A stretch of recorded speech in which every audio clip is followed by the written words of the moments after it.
welcome back to my channel, Brittany But Spooky.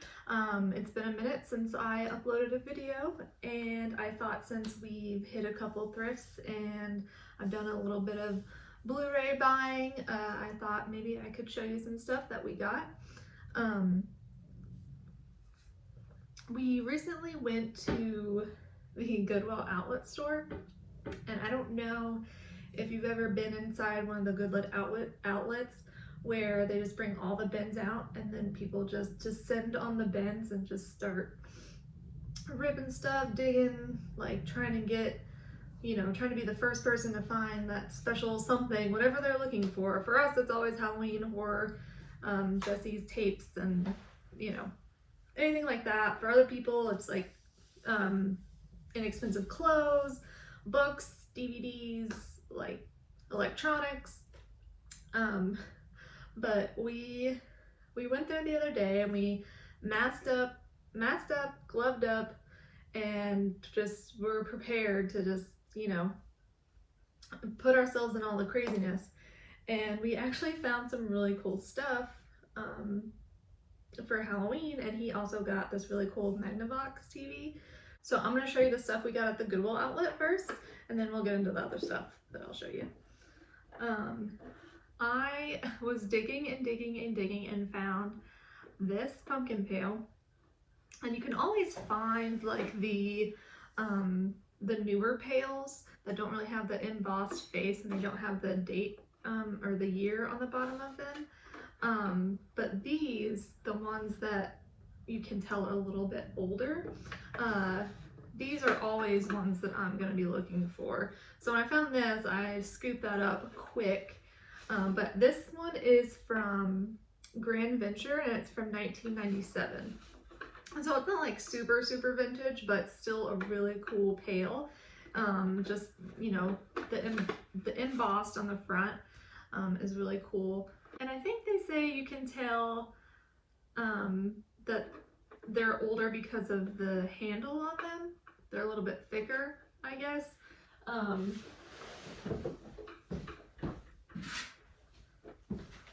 Compared to a newer version, I think this is probably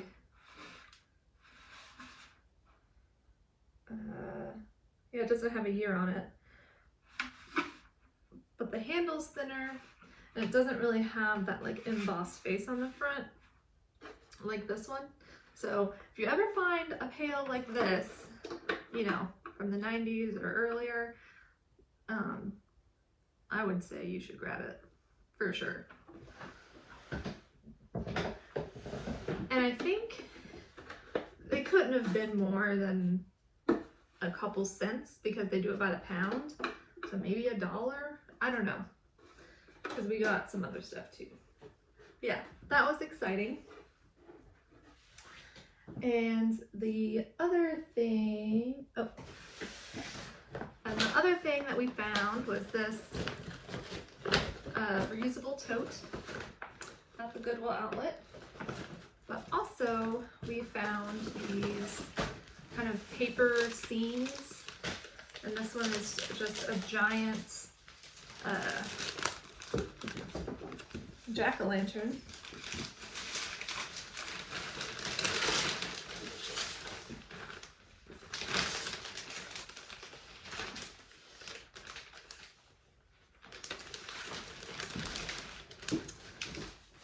There's one. And then this one is a skull.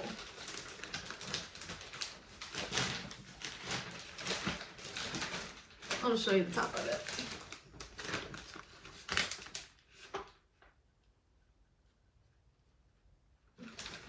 Yeah, we found that. Oh, here's the bottom with the teeth. I'll show you that one too.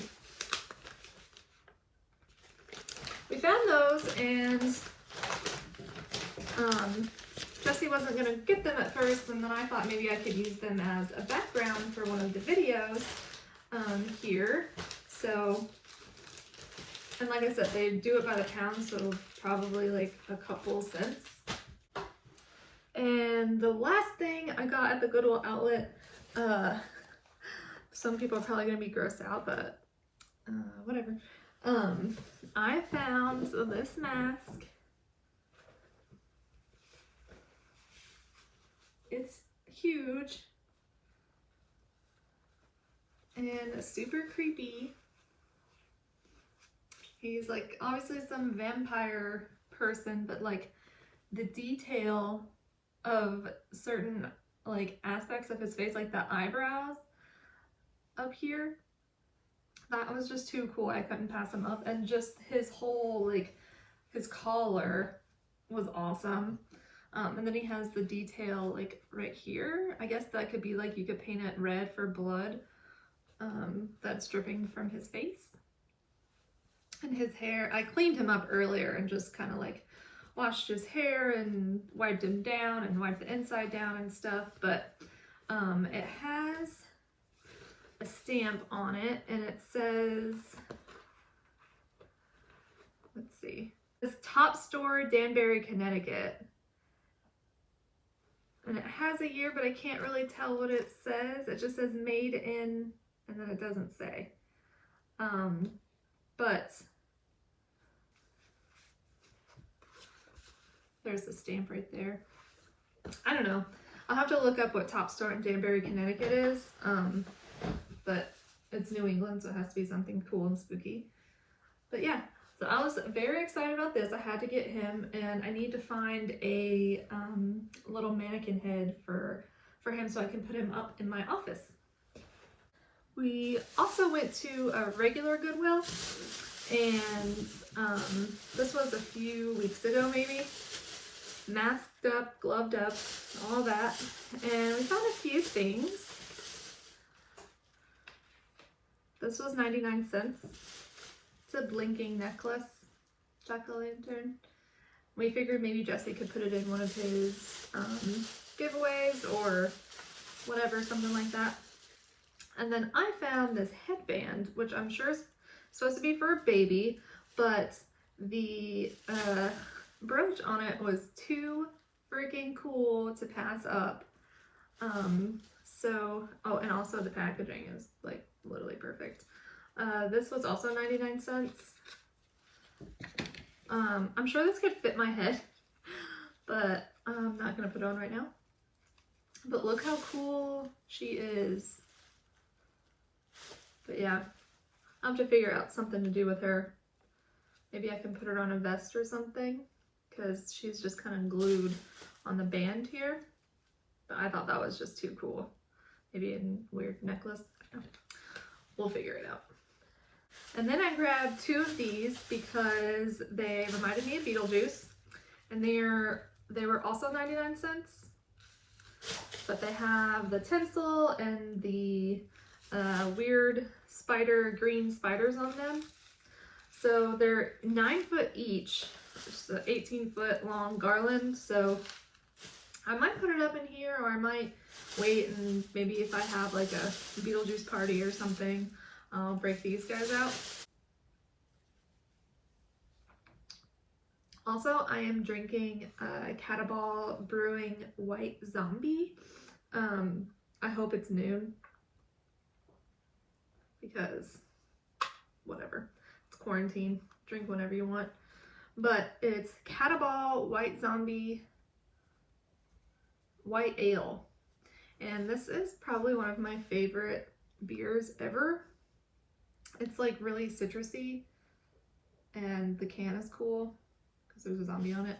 And they also have this on draft at my favorite local movie theater here called Full Moon. So I always like to grab a beer and go watch a movie. But if you see White Zombie anywhere in your town, you should definitely buy that. So what I'm going to show you next is something that my mom made for me. She is a director for 31, which is the company that sells bags and purses and stationery and everything like that. You can get them monogrammed and whatnot. I'm always asking her when they're going to release more Halloween stuff. They have some stuff, but it's kind of like cutesy, you know, stuff for kids.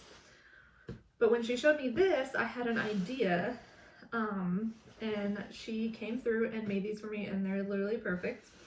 But you can make pillows and put whatever you want on them. This one, bend the bones, twist the back.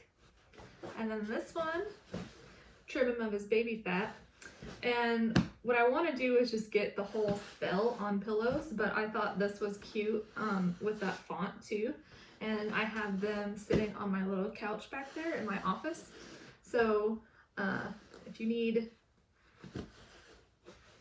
pillows with custom sayings, get at her because she'll help you out. And then the last thing I want to show you, I mentioned I was collecting Blu-rays now, and I had a little bit of a hiccup because the Blu-ray player that I got from my parents' house was not playing Blu-rays for some reason. I think it was a regional problem, which I didn't know anything about this. Like, regions are still a thing, but this Blu-ray player was probably like, I don't know, 15 years old, so who knows what was the problem, but I kept playing on these Blu-rays and then couldn't play them. So I was really bummed that I couldn't watch this one particular one in my hand when I bought it. But a friend came through and helped me out, and honestly it was, you know, the coolest thing ever. But now I can watch all these movies and I'm super grateful. But I got Drive-In Massacre from Severin Films, and when I was having issues with my previous Blu-ray player, I messaged them and was like, hey, do you think maybe this is something on your end? And they were super cool. They were like willing to send me another copy and everything, but I figured it out and I just needed a different Blu-ray player. But this movie is insane. It's literally about a guy who goes around this drive-in and massacres people, and it's fantastic, and it looks awesome on Blu-ray, and it came out in 1976, I think, so the quality on this Blu-ray is just like fantastic for that.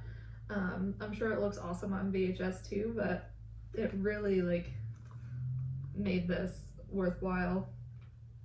You know, sleazy 70s slasher classic is what it says on the back. So we love that, and I'm super stoked. And if you see that on Severin Films, you should buy it.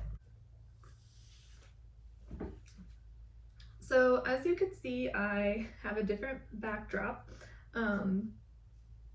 I spent a lot of time working on my office slash guest room slash Halloween town room. So whenever I get it just how I want it, like just perfect how I want it, I will probably do like a little bit of a tour, but I still have some walls to cover. There's some empty space that I need to fill with some stuff. So this is what you get right now. My cool gallery wall back there, and I'll do a tour of that too. But yeah. So whenever I get around to actually finishing it and framing stuff, because I'm a crazy person who needs to frame everything, I will definitely do a tour because I'm super proud and super excited of this room, and it's like it's just surrounded with Halloween and horror and creepiness and spookiness, and it's the perfect place to be, especially now during all this craziness. But thank you for watching. If you're into Halloween, horror, or anything like that, like and subscribe and watch my other videos of my Halloween hauls, and you know, if you're into that sort of thing, get those notifications on your YouTube, and I guess that's it. I'll see you guys on the next one. Thanks.